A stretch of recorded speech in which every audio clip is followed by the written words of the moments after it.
오늘은 무엇을 하며 무엇을 살까라는 제목으로 말씀을 전하려고 합니다. 원래 35절부터 38절은 앞에서 했던 말씀과 중복이 될까 싶어서 안 하려고 했으나 참 자꾸 마음에 걸렸습니다. 원관이 여기에 예수님께서 무엇을 하며 어떻게 사셨는지를 한마디로 요약하는 말씀이 있기 때문에 그래서 오늘 같이 한 번 더 9장 마무리 차원에서 살펴보려고 합니다.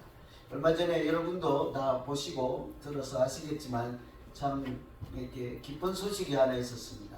한국계 미국인이죠. 한국계인데 동전, 우리가 사용하는 코라 같은 동전에 그 자기 얼굴이 조각되어서 이제 나온다 하는 소식이었어요. 보통 그런 데는 뭐 이순신 장군이라든지 한국은 이런 데는 워싱턴 대통령이라든지 아주 유명하신 분들이 얼굴을 이렇게 조각하지 않습니까? 그런데 한국 분이 거기에 나온다고 해서 제가 귀를 쫑긋하고 듣고 또 기사도 찾아보고 했는데요. 그분이 스테이시 박밀번이에요. 박은 박씨예요. 한국 분이니까. 한국 호녀라였고요. 장애인이었습니다. 이분이.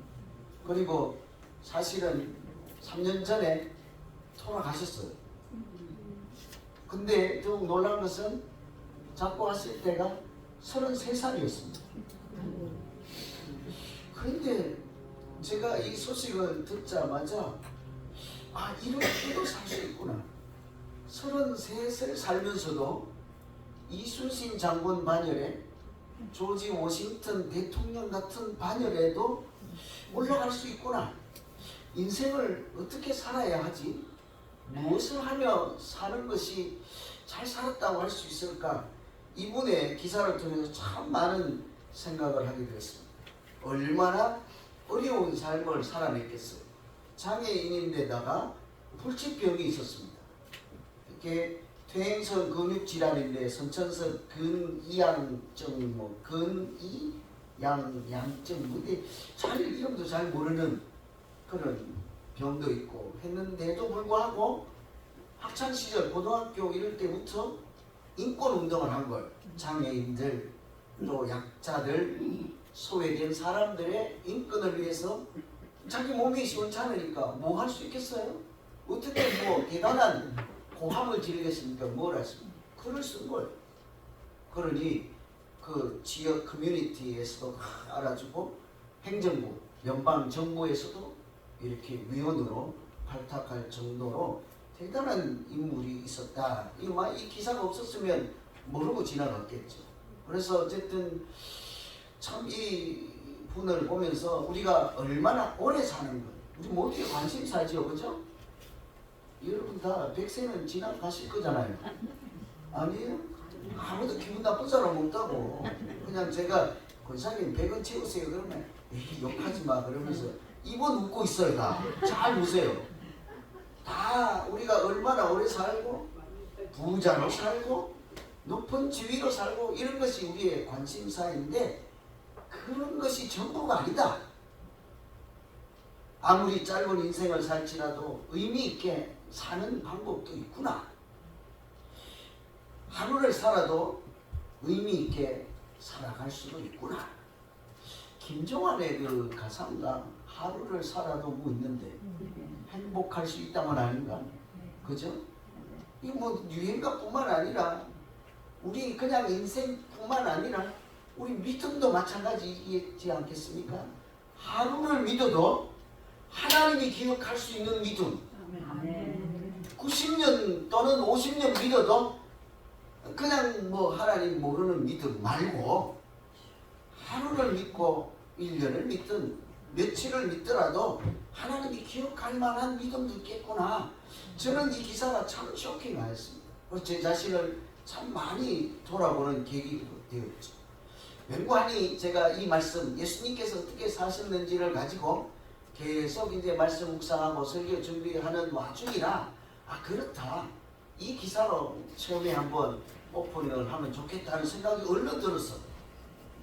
오늘 말씀 우리가 읽은 것은 예수님께서 어떻게 무엇을 하며 살았는지 아시는 대로 뭐예요? 가르치고 전파하고 고치시리라. 우리 이수희 지사님 센스가 겁나 있다, 그죠? 제가 얘기도 안 했는데, 그죠? 그래서 이게 시험에도 많이 나오죠. 예수님께서 하신 3대 사역 내용 무엇입니까? 가르치고 전파하고 고쳤다, 이런 말씀 있잖아요. 그래서 우리가 간혹 각자 자기 소견에 오른 대로 살고 있지 않습니까? 각자, 그죠? 이렇게 사는 것이 옳소이다. 또 이분은 이렇게. 그런데 살다가 보면 허랑방탕하게 시간을 낭비하는 경우도 있고, 한 70줄 살아다 보면 그렇게 살지 말걸 하는 후회하는 일도 있고 하잖아요. 그런데 염려할 것이 없는 것이, 우리는 아주 좋은 모델이 있잖아요. 어떻게 살며 무엇을 하며 살아야 할지 예수님께서 먼저 본을 보여주셔서 오늘 말씀에는 친절하게도 가르치고 전파하고 고치며 복음을 전했다, 이렇게 말씀하고 있지 않아요. 그래서 우리가 인생을 잘 살고 하루를 살아도 의미있게 살려면 주님처럼 살면 하나님께서도 기억하시고 우리 인생도 절대로 함부로 산 인생이 아니라 아름다운 인생이 될 줄로 믿습니다. 주님 하신 일 어떻게 무엇을 따라해야 될까요? 오늘 35절에 보면 가르치고 전파하고 고치는 3대 사역인데요. 이 공통점 세 가지는 따로따로 자세히 말씀드릴 수도 있겠습니다만, 첫째로 이 공통점은요, 세 개 다 주제가 천국이에요. 말씀을 하셔도 이렇게 부자 돼야 됩니다, 이렇게 하면 건강할 수 있습니다, 이런 말씀을 전하는 게 아니에요. 모든 주님 하시는 말씀의 내용은 천국 하나님 나라에 대한 말씀이었습니다. 그러니 우리도 천국의 소망을 두고 천국에 들어가기를 고대하는 그런 사람들이지 않습니까? 그런데 예수님처럼 천국에 대해서 어디를 가든지 한마디도 말하지 않고 그냥 속으로만 알고 있는 그런 믿음 생활을 하고 말겠습니까? 자기 온통 관심사가 천국이므로 예수님은 고치든지 가르치든지 말씀을 선포하든지 간에 항상 동일한 주제로 말씀하셨다. 어떻게 하면 천국에 들어갈 수 있을까? 어떻게 하면 천국에 속한 사람으로 살아갈 수 있는지 온 세상을 돌아다니면서요, 사람들을 만나는 곳마다 회당에서 또 가난한 자를 만나는 그때마다 그렇게 말씀하셔서 우리가 기억하고 있잖아요. 심령이 가난한 자는 복이 있나니, 이렇게 말씀하셨잖아요. 근데 그게 전부가 아니라고요. 그 뒤에가 중요하잖아요. 심령이 가난한 자는 복이 있다니, 그 뒤에가 뭐예요? 천국이 저희 것이다, 이렇게 얘기했어요. 너희 의가 서기관과 바리새인보다 낫지 아니하면, 이게 첫 번째 가르침이죠. 믿는 사람들의 의가 서기관과 바리새인보다 나아야 한다. 그게 전부가 아니라고. 그 뒤에 뭐래요? 그렇지 아니하면 그런 사람들은 천국에 들어갈 수 없느니라. 무슨 말씀을 하셔도 다 천국에 대한 말씀이죠. 그래서 예수님 우리에게 말씀을 들려주신 그 천국 복음의 말씀을 들을 때마다 어떤 사람들은 새로운 인생을 시작하고 어떤 사람들은 구원을 받는 하나님의 역사가 나타나게 되었잖아요. 병을 고칠 때도 보시면요, 이렇게 너 이제 고통받는 그런 병에서 고침을 받고 건강하게 살아라, 더 이상 고통 당하지 말라든지, 주저앉아 있지 말고 자리를 박차고 들것을 들고 일어나 가라, 이게 전부가 아니라고. 그렇게 병을 고치면요, 마지막에 꼭 한마디 하시죠. 뭐라고요? 먼저 제사장에게 가서 보여라. 내 믿음이 너를 낫게 하였도다. 하나님을 찬양하라. 이 병 고치는 게 목적이 아니라 병을 고치는 근본적인 동기, 이유, 목적이 따로 있었다고요. 하나님 나라 백성으로 살아가라는 거죠. 제사장에 보이는 것은 무엇입니까? 하나님 나라 백성들이 모인 공동체에 다시 들어가서 믿음 생활하며 천국의 소망을 두고 그렇게 살아가라 하는 이야기죠. 믿음이 너를 구원하였도다. 예수를 믿음으로 천국에 들어갈 수 있는 이치를 사람들에게 알려주는 것이죠. 다 마찬가지인 것입니다. 병 고침을 받았으면 건강하게 살고 자유롭게 뛰어다니고 이렇게 걸림이 없고 고통이 없어서 그냥 웃고 사는 것이 아니라 그 병 고치는 과정 가운데 나음을 입는 것보다 더 중요한 건 뭐예요? 하나님을 만난 거잖아요. 하나님을 만난 것이지 않겠습니까? 우리가 어려운 일을 당할 때 고난을 극복하는 것 자체도 중요하지만 정말 더 중요한 것은 고난 중에도 우리와 함께 하시고 고난을 이기게 하시는 하나님을 만나면 그 현재의 고난뿐만 아니라 장차 닥치게 될 고난도 얼마든지 능히 감당하고 견디고 이기게 될 줄로 믿습니다. 그러니까 더 중요한 게 당장 병에 낫는 것이 문제가 아니라 병을 고치고 나를 깨끗게 하시고 새 힘을 주시는 하나님을 만나는 사건이 더 중요한 것이죠. 예수님은 그렇게 하셨던 말씀을 하시든 고치든지 복음을 전파하든지 온통 예수님의 관심은요 천국에 동일하였습니다. 우리는 어떻습니까? 교회 다니고 예수 믿는다 하고 천국의 소망을 가진 사람으로서 사람들을 만날 때마다 여러분이 만난 하나님 이야기를 한 번이라도 하십니까? 예를 들면 우리 예수사랑 비전교회는 이렇게 좋은 교회가 있을 수 없다 하고 여기 한번 가보자 하고 가면 하나님의 은혜를 만날 수 있다 하고 그렇게 한 번씩들은 얘기는 하십니까? 그래도 그건 거짓말이라 좀 아멘 좀 하세요. 그래 나도 힘들어가지. 그죠? 속으로 나 그러시죠. 그죠? 저는 오늘 또 목양실에 이렇게 앉아 있어서 보면 자꾸 그런 생각이 들더라고. 참 좋은 교회구나. 맹고하니 저기서 뭐 어떤 남자 목소리도 어서 오십시오 하고 여기도 꼭 잔치집 같다 하는 생각이 들었거든요.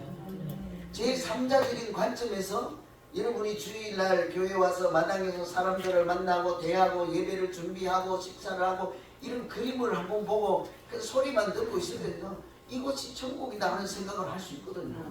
좋은 교회이지 않습니까?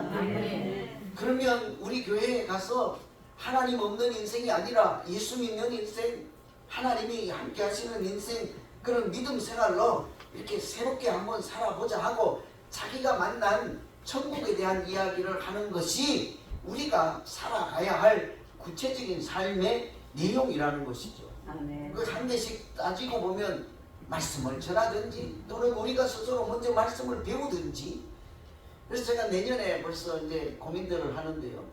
어떻게 하면 이렇게 하나님의 말씀을 가까이 두고 또 배우고 외우고 그대로 살아보고 말씀 가운데 역사하시는 하나님도 만나는 그런 은혜가 있는 교회가 될 수 있을까 참 많이 고민해요. 그래서 내년에는 이렇게 어떻게든지 각자 성경을 읽어가는 신앙생활을 할 수 있도록 도울 방법이 없을까? 제가 주일마다 주보에 이렇게 여러분 성경 읽을 수 있는 문제 형식으로 만들든지 가이드로 만들든지 이렇게 한 장씩 끼워드리고 그거 하신 분들은 수요일날 낮에부터 저녁까지 제가 있을 테니까 오셔서 335 오셔서 만나서 같이 채점도 하고 궁금한 거 질문도 하고 같이 기도도 하고 이런 건 어떨까? 별 생각 다 하는 거예요. 만일 여러분 하나님의 말씀을 사모하는 사람들 그렇게 같이 말씀을 읽고 그 천국에 대해서 알아가는 그런 일을 제가 하자고 하면 오시겠습니까? 아멘. 아이고 내년에 수요일에 열심히 해야 되겠네요. 우리가 무엇을 하며 살아야 하는지 우리가 그렇게 자꾸 말씀을 배우고 하나님을 만나고 은혜를 체험해야 그것을 사람들에게 말할 수가 있겠죠. 예수님께서 우리에게 주시는 말씀이요 천국에 대한 말씀은 자기가 아는 것이 천국이잖아요. 본 것이 천국입니다. 하나님의 아들이니까 하나님의 독생자로 이 세상에 오셨으니까 우리가 다 미처 알지 못하는 그런 세계를 우리에게 소개해 주듯이 우리가 그렇게 말씀으로 고치는 것으로 무엇이든지 천국에 대해서 이렇게 사람들에게 전하면 그 듣는 사람마다 예수를 그리스도라 시인하고 예수를 영접하는 자마다 하나님의 자녀가 되는 권세를 그들도 누릴 뿐만 아니라 우리도 행복한 믿음 생활을 하게 될 줄로 믿습니다. 이게 무엇을 하며 살까 한번 같이 고민하고 기도해보자고요. 두 번째는 예수님께서 불쌍히 여기는 것이라 할 수 있죠. 36절에 보면 예수님께서 가르치고 전파하고 이렇게 하는 그런 근본적인 동기가 잘 나타나와 있습니다. 36절에 보시면 무리를 보시고 불쌍히 여기시니 이는 그들이 목자 없는 양과 같이 고생하며 기진함이라. 예수님께서 오셔서 사람들을 보니까요, 그들의 특징이요, 목자가 없는 양 같더라. 얼른 좀 이해가 됩니까, 여러분? 목자가 없는 양의 신세가 어떨까? 그래서 뭐 저도 별로 말재주가 없어서 설명할 방법이 없는데 자꾸 하지 말라 그래서 안 할까 하다가 또 한 번 하죠. 우리 강아지 얘기. 이 목자 없는, 얼마 전에 누군가 그랬다고요.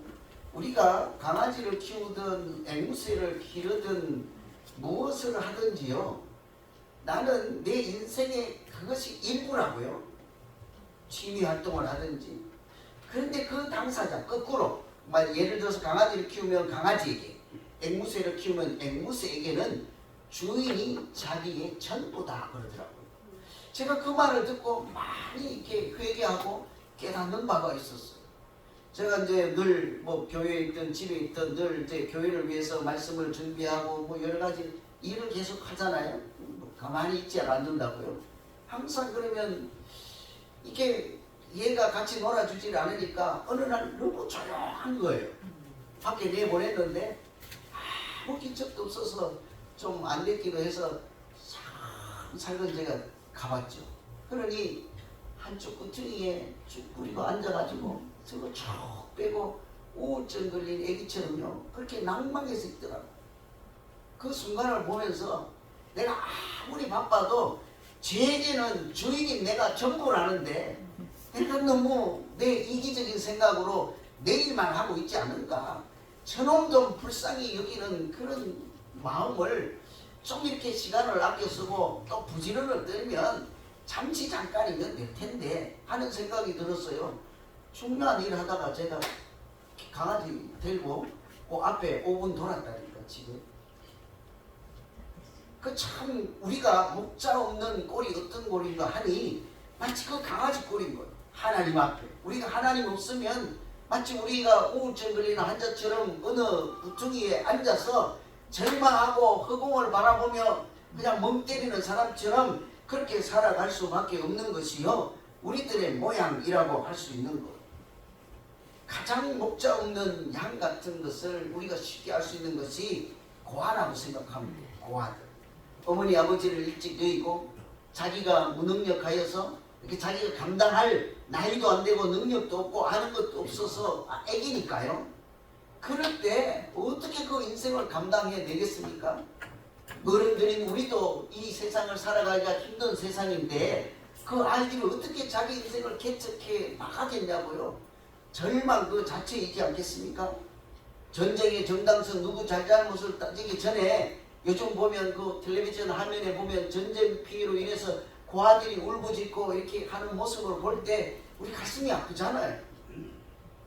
그 마치 이 목자 없는 양이라고 하는 이 사람들은, 또 부모 없는 고아 같은 이런 것은요, 다 하나님 없이 자기 홀로 살아가는 하나님 없는 사람들을 가르치는 표현이에요. 하나님이 없으면 우리가 마치 고아처럼 목자 없는 양같이 그렇게 좌충우동을 하며 무엇을 하고 어떻게 사는 것이 바른지도 몰라서 나름대로 내 소견에 오른 대로 살다가 때로는 절망하고 좌절하고 그렇게 울기도 하고 애통하며 그렇게 뒤죽박죽 살아가는 것이 하나님 없는 나그네 목자 없는 양 같은 인생이죠. 그런데 만일 그런 사람들에게 목자가 나타나면 인생이 달라요. 여러분 아주 절망하고 기죽고 있다가 주인이 나타나면 좋아하는 장면 한번 생각해 보세요. 여기 강아지 키우시는 분들은 알지만 완전히 180도 달라지지 않습니까? 우리 인생도 마찬가지인 거예요. 하나님 없이 살다가 만일 살아 역사하시고 나와 동행하시고 내 걸음을 인도하시고 내 마음과 생각까지 지켜주시는 하나님이 나의 목자가 되어주신다면 그때부터 우리 인생은 180도 달라지는 것이죠. 하나님이 그런 우리의 목자 되시는 줄로 믿습니다. 그래서 여호와는 나의 목자시니 내가 부족함이 없으리로다 이렇게 말하는 거죠. 부족함이 없는 인생을 살아가는 비결은 딱 하나예요. 뭡니까? 여호와는 나의 목자 되어주시는 거죠. 하나님이 나의 목자 되심을 인정하고 그 목자가 인도하는 대로 따라가는 거예요. 푸른 초장으로 때로는 쉴만한 물가로 인도하시는데 아니요, 난 지금은 물 먹을 때 아니요, 나는 지금 푸른 초장에서 꼴을 뜯을 때가 아니요, 나는 그냥 내대로 재밌게 살 테니 하나님 관심 꺼. 이런 인생이요 절대로 복 있는 인생이 될 수가 없습니다.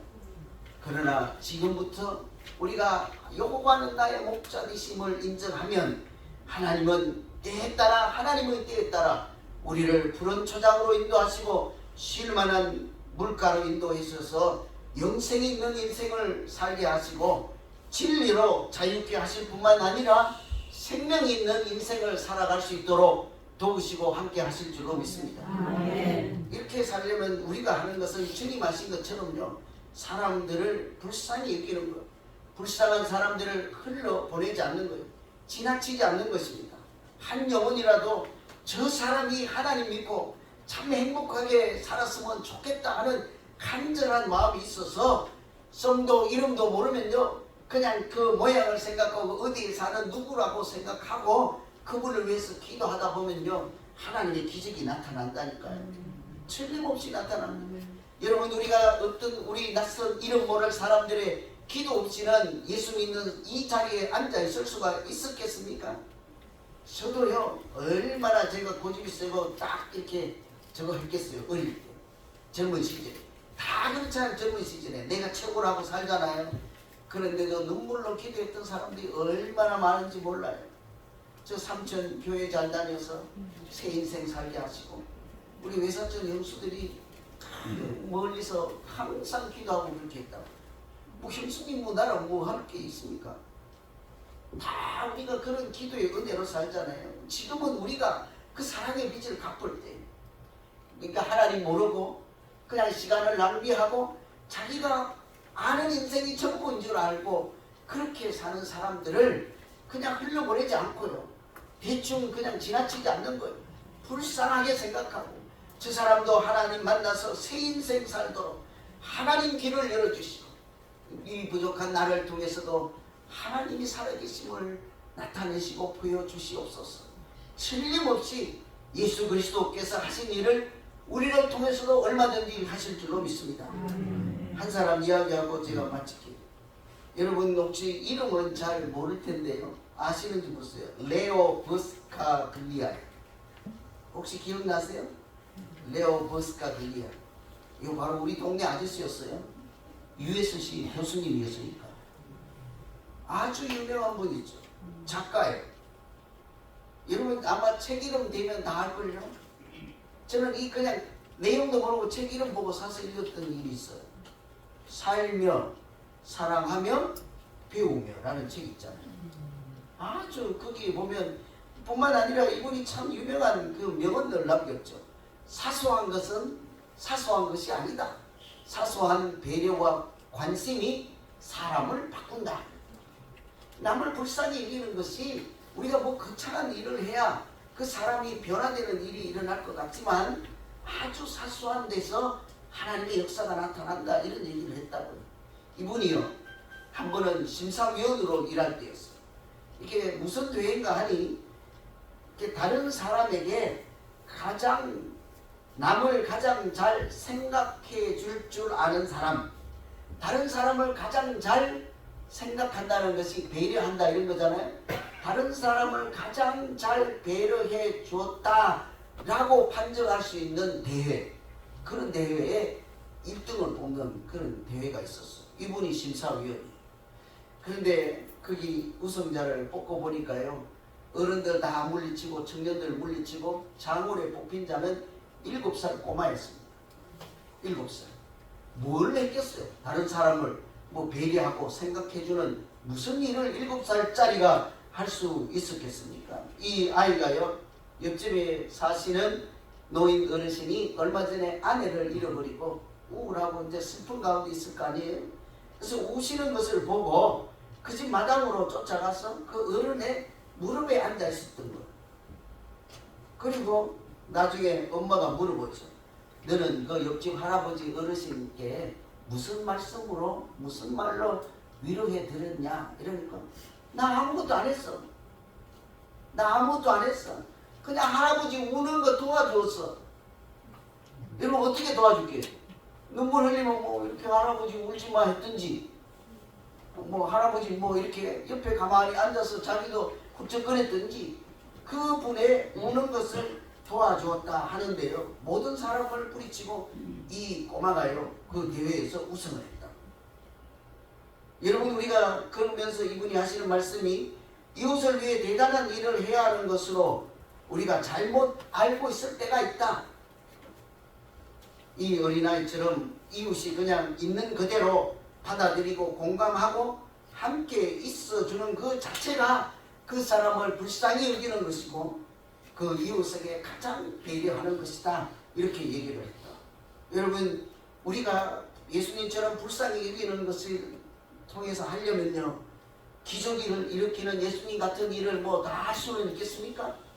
우리는 그냥 우리 수준에서 아주 작은 일을 통해서 이 꼬마처럼 그 사람 심령을 끌어안고 같이 울어주고 웃어주고 기도할 때는 혼자 기도하기 외로울 때 같이 기도 자리에 나 못해도 그냥 앉아있기나 해주고 어디 갈 때 함께 따라가 주기도 하고 시장 갈 때도 가주기도 하고 또 이렇게 그 이웃과 함께 우리의 마음을 나누면 그 자체가 예수님처럼 불쌍히 여기는 하나님의 일이 될 줄로 믿습니다.